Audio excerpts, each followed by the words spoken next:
Bloomberg Audio Studios. Podcasts, radio, news. Earlier this year, Bloomberg reporter Weilun visited Han Ha Ocean, one of the biggest shipyards in South Korea. They build everything from oil tankers to container ships that carry goods all around the world. Weilun, for people like me who've never been to a shipyard, what does it look like? So it's really actually a factory town. You arrive at the top of the hill and then you slowly drive down. And from there you can really see this huge cranes called Goliath cranes. They're really tall, almost like a building. You see them rising up in front of your eyes. And then beyond that, you see a lot of workers on bicycles in their coveralls and their goggles and their helmets going around doing their daily work. And then when you cast your eyes across a shipyard, you see huge blocks of metal just sitting around on the ground. They look like huge Lego pieces.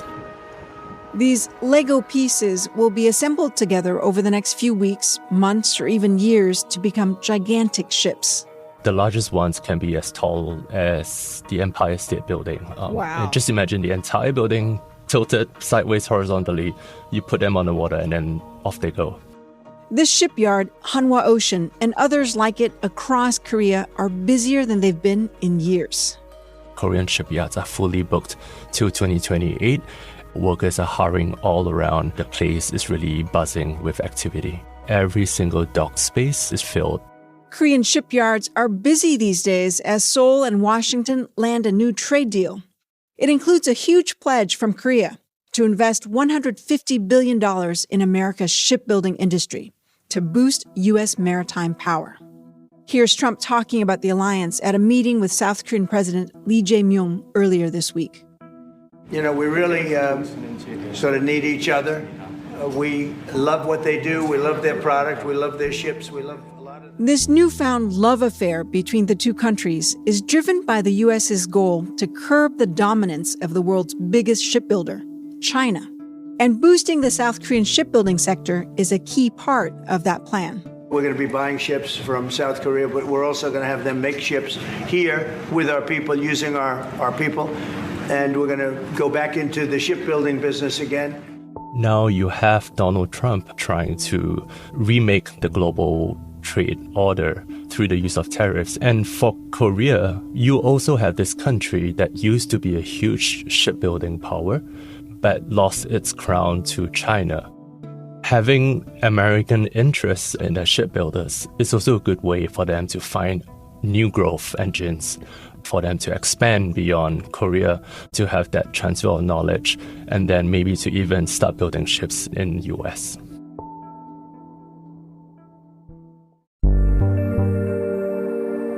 This is the Big Take Asia from Bloomberg News. I'm Oanh Ha. Every week, we take you inside some of the world's biggest and most powerful economies and the markets, tycoons, and businesses that drive this ever-shifting region. Today in the show, Trump has a shipbuilding dream. Can Korea make it come true? Ask about MASCA project. MASCA project. Make great again. Shipbuilding. Yeah. Oh, yeah, sure. Yeah. We're going to do that. Yeah. I think we're going to do that very strongly. We're going to have a big... This week's meeting between Trump and South Korean President Lee Jae-myung at the White House was the first time the two met since Lee took office in June. And they discussed details of a trade agreement reached last month. The deal set a 15% tariff rate on Korean goods imported to the U.S. It also included a pledge by Korea to invest $350 billion in the U.S., nearly half of that dedicated to shipbuilding. Bloomberg's Weilun says the initiative even has a name that's likely to get the thumbs up from Trump. MASCA. Make American Shipbuilding Great Again. For Seoul and Washington, both do realize that shipbuilding is a big overlapping theme that they can at least see eye to eye on. Way before Trump came into office, the Biden administration was already looking at concerns over shipbuilding and having seen ships as a strategic national asset. Korea builds hundreds of ships every year. When completed, they join a global fleet that carries 80% of the world's trade. And building these massive ships is a labor-intensive process. Hundreds of workers assemble the metal blocks together. Then there's all the electronic and mechanical equipment that has to be installed before the ships are finally painted. The whole process can take up to 2 years from start to launch. They have a little ceremony to see off the ship. And I remember distinctly one of the people that we interviewed, he did say that each time he sends off a ship, it's like seeing off your son or your daughter off at a wedding because it took so long to put them together, and it's a proud moment for them. Korea's modern shipbuilding industry really took off in the 1970s. The government developed the sector by pouring subsidies into it and importing foreign tech. The sector got a boost from a surge in global trade and demand for affordable ships. By 2000, Korea had become the world's biggest shipbuilder. They had the workforce, and crucially, they were economies that were turning outwards. They were looking to export a lot of their manufactured goods to the rest of the world. As the economies of scale wore off, as labor costs went up, Korea stepped up to become the world's top shipbuilder in the late 90s. It's also partly driven by its own need for national security because you have this persistent threat from the north itself. So both military and commercial shipping, the needs in those two aspects really drove Korea to become a bigger shipbuilder. But the tide started to turn after China joined the World Trade Organization in 2001. If we were to take the year 2000 as a baseline, during that year, Korea commanded a 29% share of the global order book for ships. Japan was not far off. It was around 28.5%. And China was under 9%. And if we fast forward by just a few years, you can tell that in the year 2008 or 9, China overtook Korea and Japan in just a short span of 8 or 9 years. Then, in 2008, the financial crisis brought global trade to a halt. New ship orders collapsed. Korean shipbuilders were now struggling to compete with Chinese rivals, who began flooding the market with cheap vessels. One by one, they were forced to close. Workers lost their jobs, and some of the biggest shipbuilding companies reported record losses. Today, China is by far the biggest shipbuilding country in the world. They're building 60% of all the ships under construction now. That's why you see the U.S. being concerned about China's dominance, because let's say in a time of crisis, what would happen to all these strategic resources that they might need to rely on to get goods and commodities flowing to U.S. shores? And that's where a lot of the concern comes from. After the break, as Korea and U.S. join forces to revive American shipbuilding, could that topple China's maritime dominance?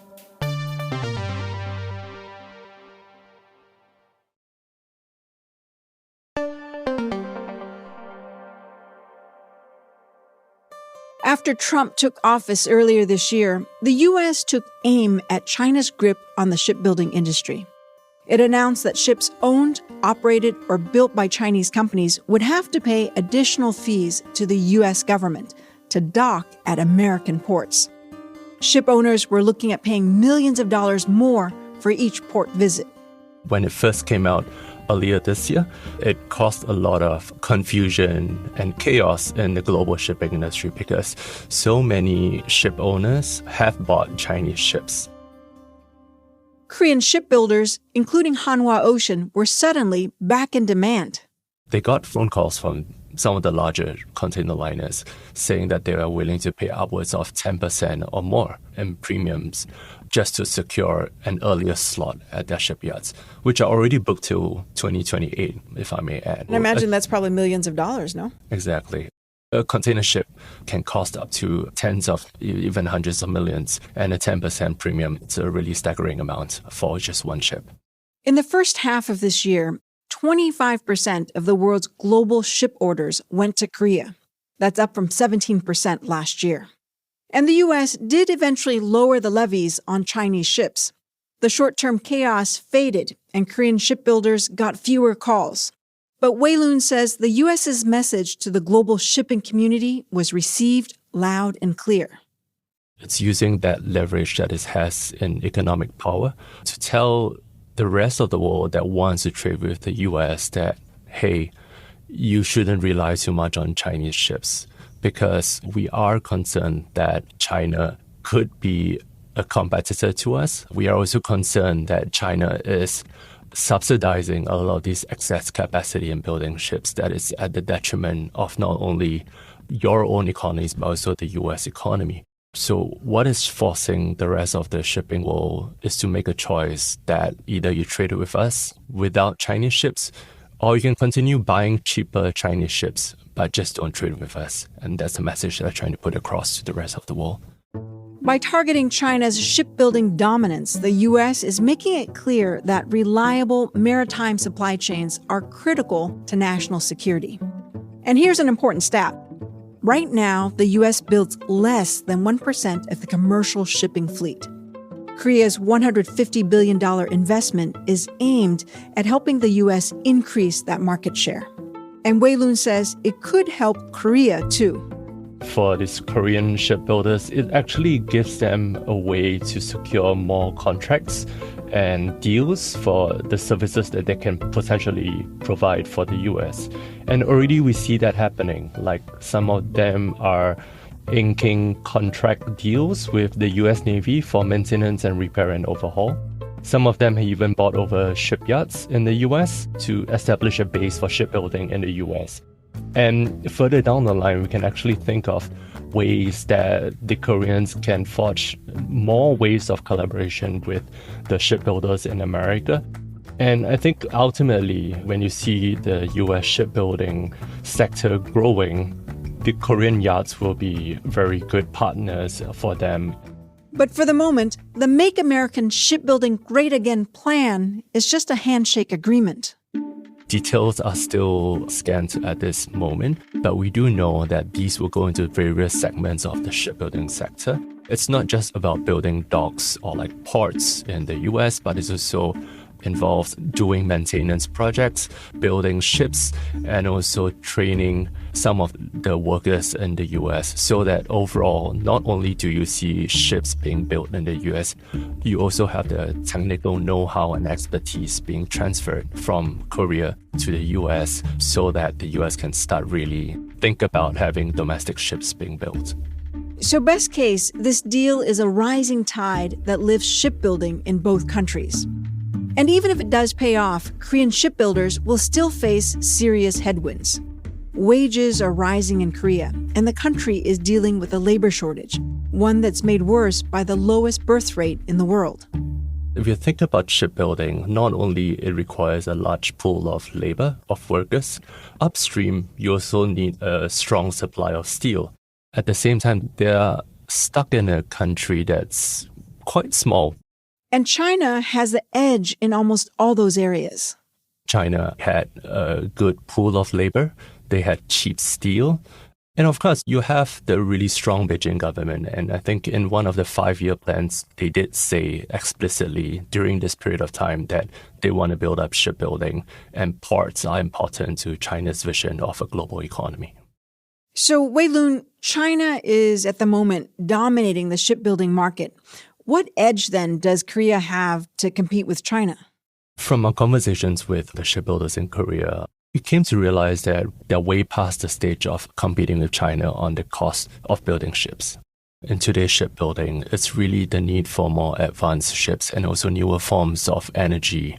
If we talk about cleaner fuels, you have at the global level the International Maritime Organization trying to push for a vision to decarbonize the maritime sector. And with that, you need to burn different kinds of fuel. It's not just fossil fuels, but you're talking about methanol, ammonia. These are fuels that are quite new to the industry, and you need to find a way to burn them efficiently but safely. And so this is where Korea is trying to innovate on in designing engines and also the entire ship structure. Now, Weilun, since we're talking about shipbuilding in the sea, I'm going to try to use as many sea puns as I can think of. Sure. Okay. Now, with this new U.S. push to steer the shipbuilding industry in a new direction, will this be smooth sailing for South Korea, or could it put shipbuilders in a tricky spot where they're having to just tread water? I think it's going to be choppy waters for the Korean shipbuilders in the weeks and months to come, because we do see that President Donald Trump can be quite unpredictable at times in bilateral negotiations. We already see the commitment that Korean shipbuilders have with regard to finding ways to collaborate with the Americans. But the question is, how willing are the Americans in seeing this in the long term? Because ultimately, building a ship, as we've discussed earlier, it's beyond just 2 or 5 years. It takes a long time for the entire industry to be built. You are taking something that takes decades to build, and you're trying to crunch it down into a 4-year US presidency, right? You have the US president trying to push shipbuilding to the top of his agenda, but at the same time, what are the steps needed to turn this vision into a sustainable one beyond his term in office? And that's where a lot of the details need to be ironed out. These are partnerships that can potentially bring a lot of benefits to both economies, and it can create a lot of jobs and also bring a lot of revenue.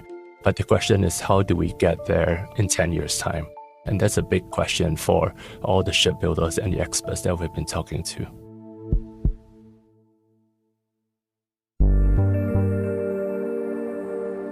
This is The Big Take Asia from Bloomberg News. I'm Oanh Ha. To get more from The Big Take and unlimited access to all of Bloomberg.com, subscribe today at Bloomberg.com/podcast offer. If you like the episode, make sure to subscribe and review The Big Take Asia wherever you listen to podcasts. It really helps people find the show. Thanks for listening. See you next time.